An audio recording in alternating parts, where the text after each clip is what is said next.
adik kembar ini, sedang bermain dengan gembira. Tapi tiba-tiba, terjadi suatu kecelakaan. Kakaknya, Adele tidak hati-hati mengenakan bolanya ke sang adik. Alhasil,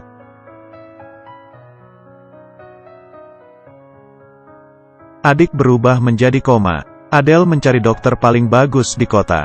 Tidak ada yang bisa mengobatinya. Dai sangat sedih dan menyesal. Tapi juga tidak menyerah. Akhirnya, dia mendengar ada seorang dokter yang bisa menyembuhkan adiknya. Dia adalah dokter pribadi Firaun. Sangat jelas, rumor ini sama sekali tidak dapat diandalkan. Tapi demi adiknya, Adele memutuskan untuk percaya. Tanpa ragu dia datang ke gurun pasir dan meminta bantuan dari penduduk sana. Menemukan tempat peristirahatan Firaun. Tapi ada banyak organ di dalamnya. Beberapa orang tidak berani bertindak gegabah. Dengan hati-hati Adele menemukan cara membukanya.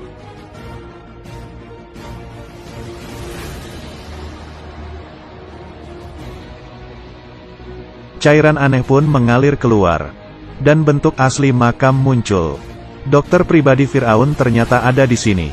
Dan ada beberapa barang berharga. Beberapa orang senang melihatnya. Tapi tiba-tiba, orang lain yang lebih parah, yaitu jatuh ke dalam lubang. Dan badannya tertusuk. Adele tidak memedulikannya, karena dia sama sekali tidak tertarik dengan barang-barang berharga itu. Dia hanya ingin membawa dokter itu pulang. Tapi di saat itu, musuhnya tiba-tiba muncul, dan menangkapnya, lalu ingin menyelesaikannya di tempat.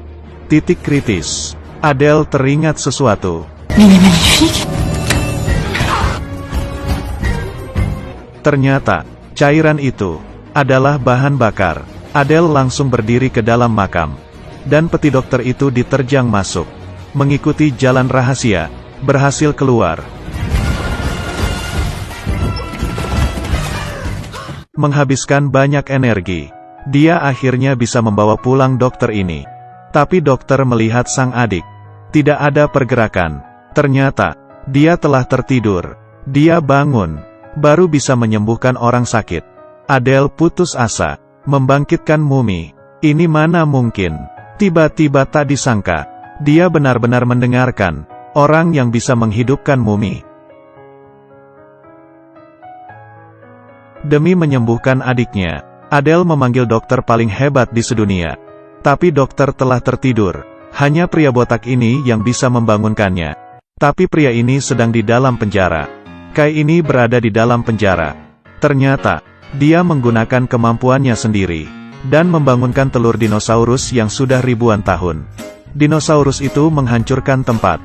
Polisi tidak bisa menahannya. Dan menangkapnya. Tapi Adele tidak boleh tidak ada si pria botak.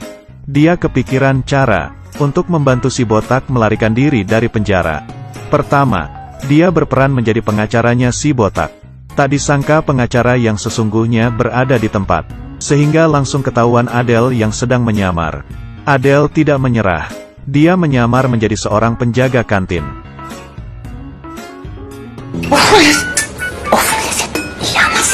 Tak disangka tetap gagal. Ketiga kalinya, dia menyamar menjadi seorang biarawati. Kali ini harusnya berhasil ya. Tapi gagal lagi. Terakhir kalinya, dia sangat percaya diri. Alhasil, Adele pun marah. Tapi di malam hari, dia menyamar menjadi penjaga. Dan masuk lagi. Tapi pria botak itu sudah tidak ada. Dia dibawa ke area eksekusi. 2 hari lagi akan dipegal. Adele tidak ada cara lain. Hanya bisa memikirkan trik, pergi meminta pertolongan dari atasan. Tapi prosesnya sangat lucu. Tidak hanya gagal menjebak, atasan diserang oleh dinosaurus. Hampir saja mati. Di saat putus asa, dia tiba-tiba melihat sebuah surat. Dan terpikir cara untuk menolong pria botak. Pengirim surat berkata, dia tahu dinosaurus ada di mana. Adele mengikuti petunjuk lalu pergi. Dan menaiki dinosaurus. Ternyata, dia ingin menerbangkan dinosaurus ini. Dan pergi menolong si pria botak. Dan di saat itu, pria botak sudah naik ke atas panggung. Dan kepalanya ditutupi kantong.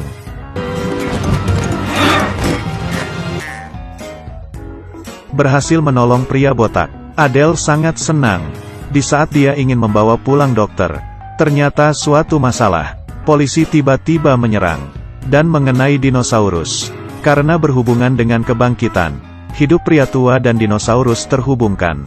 Dinosaurus hampir mati, maka pria botak itu juga akan mati. Adele dengan cepat membawanya pulang ke rumah. Que dois-je faire maintenant?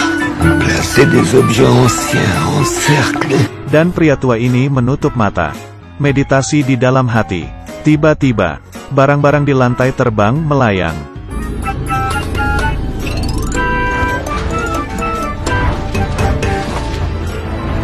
Saat itu, pria tua sedang membantunya untuk hidup kembali. Tapi baru saja menjalankan setengah proses. Kekuatan sang pria tua itu tidak cukup. Dan mati. Adele merasa kesal. Tapi tiba-tiba, ternyata dokter itu sudah bangkit. Adele langsung menyuruhnya untuk mengecek adiknya.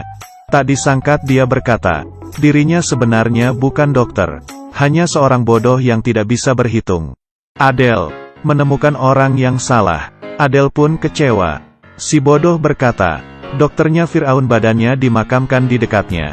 Tiba-tiba, Adele mulai semangat lagi. Karena kali ini, makamnya Firaun melakukan pameran di Louvre. Dia diam-diam masuk ke dalam untuk membangkitkan Firaun. Menemukan dokter yang sesungguhnya. Liku-liku, mereka akhirnya sampai di depan petinya Firaun. Adele ingin membuka peti tersebut. Tapi si bodoh menyuruhnya tunggu. Alors, respectons le protocole. Tidak sabar, Adele pun membuka dulu peti yang lain. Di saat semuanya sudah berkumpul, Firaun akhirnya bangkit. Tapi Firaun tidak setuju untuk menyembuhkan adiknya. Karena hal kecil ini harus sampai membangunkannya. Dia sangat tidak senang. Adele pun menangis. Ça fait 5 ans que je pleure. 5 années de souffrance, à regarder ma sœur qui ne me regarde plus. Firaun pun terharu. Nos civis, mon fils docteur. Dokter menarik keluar jarum di kepala sang adik. Lalu memindahkannya ke atas meja. Selanjutnya, mengeluarkan sesuatu yang misterius. Melakukan pencocokan. Dan mengolesnya ke dahi sang adik. Akhirnya, berhasil. Agathe? Agathe! Pourquoi tu frappes la main comme ça? Je t'assure tout de même. Kedua orang ini pun kembali hidup bahagia. Dan Firaun mulai hidup kembali di era yang baru. Vous l'amabilité de nous indiquer le Nil. Mais bien sûr.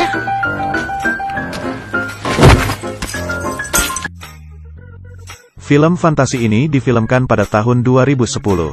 Pengaturan yang luar biasa, dan imajinasi yang luar biasa. Adele menolong sang adik, memulai petualangan yang luar biasa. Setelah menyembuhkan adiknya, dia memulai perjalanannya lagi. Tapi perjalanan ini ditakdirkan tidak berjalan dengan baik.